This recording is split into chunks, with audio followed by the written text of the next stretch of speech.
Hi, everybody. It's Dan Hales with Modern Trust. It's good to see you all again. We're going to talk today about maybe it's a difficult subject for some people.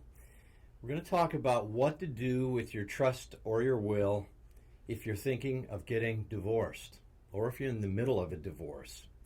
So recently, for some reason, I've had a lot of clients coming into the office that have been talking to me about dissolving their marriage.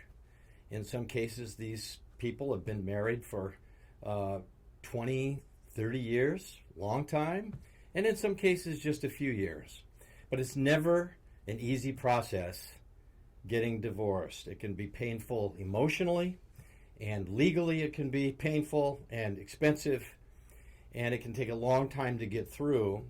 And as a couple is moving through this process of unraveling their intertwined life and going their separate directions and dissolving their marriage, the question very often comes up, what do I do with my trust or my will?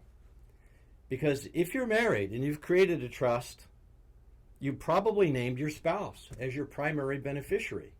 And this person that you've named, your spouse, is soon to be your ex-spouse, unfortunately. And if something happens to you during the course of the divorce, you died during the course of the divorce, your trust or will could leave everything you own to the person that you're just trying to separate from. And that thought doesn't sit too well with a lot of people. In fact, it horrifies some people. So I get a lot of phone calls and a lot of clients come into my office and they ask me, I'm thinking of getting a divorce, or sometimes the conversation goes like this. I'm right in the middle of a divorce. What do I do with my trust or my will? So here's the answer. If you're not in the middle of the divorce yet, if no one's filed for separation and no one's filed to actually have the marriage dissolved, and this is you just thinking, maybe I'm going to get a divorce. Maybe you're 50% sure, maybe you're 99% sure. But if you're more than 50% sure you want to get a divorce, one of the first things you should probably do before anybody files a petition on the other party is come see the lawyer, or if you have a Modern Trust, go on to Modern Trust, and you need to revoke your trust. You need to cancel it. And ideally, you would create a new one as a married individual, leaving your estate to your children or to whoever you want, but definitely not to your soon-to-be ex-spouse. Divorces can take years. And, it's such a difficult emotional and financial thing to go through that I know this sounds strange, but some people die in the middle of a divorce because it's that taxing. They die, they get sick. I mean, these are rare situations, but I've had it happen to my own dear clients who passed away from the fallout right in the middle of a divorce.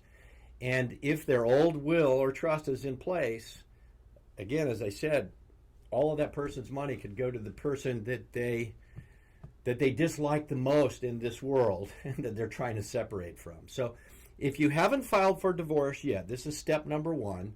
Revoke your trust. Cancel it. And most living trusts can be canceled or revoked by just one person.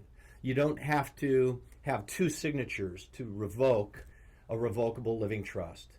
Typically, most trust documents can be revoked by either the husband or the wife. If you revoke it, you have to let the other spouse know. You're supposed to let them know, hey, the trust that we did together, the family trust, it's no longer valid. I've revoked it. You're supposed to give them notice so that they know that they now no longer have an estate plan. And that gives the other spouse time to consider what's happening and maybe to create their own new trust or will with the knowledge that you've just revoked the family trust. So this is a kind of a drastic step to take, but and many people aren't comfortable taking that step yet. They don't want to fire the first shot over the bow and let the other party know that something's wrong or that maybe they're going to file divorce. So Even though that's the smart thing to do, is revoke the trust or change your will before, again, I emphasize this, before anyone is filed for divorce. It's easier to do it that way. Even though it's easier to do it that way, most people don't want to signal their intentions. And so the first thing they do is go find a divorce attorney or family law attorney, and then they file for divorce. So let's go on to scenario number 2. Either you or your spouse has recently filed for divorce. That takes some time to go through the properties and divide the assets. And the question is, and this is the telephone call that I get all the time, I'm in the middle of a divorce. What happens if I die? The answer is, well, what does your trust say? What does your will say? If your trust says, leave everything to my spouse, and you drop dead right in the middle of a divorce, your spouse, your soon-to-be ex-spouse, is going to get probably everything, because those are your wishes and they're written in the trust document. So even if you're in the middle of a divorce and you or your spouse has already filed, my recommendation is to revoke the trust. If you have a family joint trust, so you're tied at the hips together with this trust, you need to revoke it. Now, if you're in the middle of a divorce and you revoke your trust, essentially taking away the inheritance of your soon-to-be ex-spouse, you need to notify them that you've done so, and if they're represented by counsel, you need to serve notice of the revocation of the trust or will on your spouse's attorney, so that the spouse knows that he or she's no longer your primary beneficiary, and they can take appropriate action. That way, they can make a new trust or a will. And if you've revoked your trust or your will and you're still married, but contemplating a divorce, or you're in the middle of a divorce and you revoke your trust, now you have a no estate plan. That's not a good place to be. Now you're flying by the seat of your pants. You might have a home, bank accounts, other properties, maybe businesses. And where's all that going to go if something happens to you? When I say happens to you, I mean, you graduate, the great graduation in the sky. You pass away, and you don't have any estate plan. That's not a good situation either. So after you revoke your marital trust, then what you need to do is make your own new married woman's trust, or if you're a man, a married man's trust, and designate, maybe you want everything to go to your kids, not your soon-to-be ex, but your children. And so you make a new trust. You're in the middle of a divorce, but you break the trust that you had with your spouse, because everything's going to get separated anyway.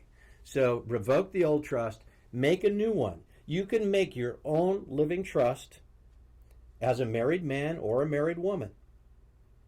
Even if you're married, you can make your own trust and leave your portion of the estate to your own children or your own beneficiaries. You're under no obligation, under the laws of most states, to leave your whole estate to your spouse. Most marital property that you own that's in your marital estate is alienable or transferable to whoever you want to leave it to.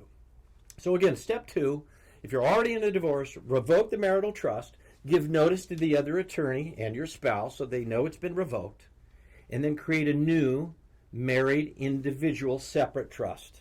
Your spouse doesn't have to know who the beneficiaries are typically. They don't have to sign it. You're going to create it all by yourself.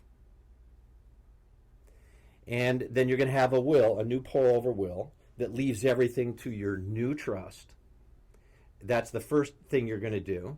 And after that, once the property allocation, property division decree is finalized, or the asset division agreement is finalized, then you can fund your new living trust with the assets that you're going to derive or pull from the marriage. Whatever you get when the marriage is over, you're going to put that in your new living trust. And remember, it'll be a living revocable trust. So you can still change it if you get married again.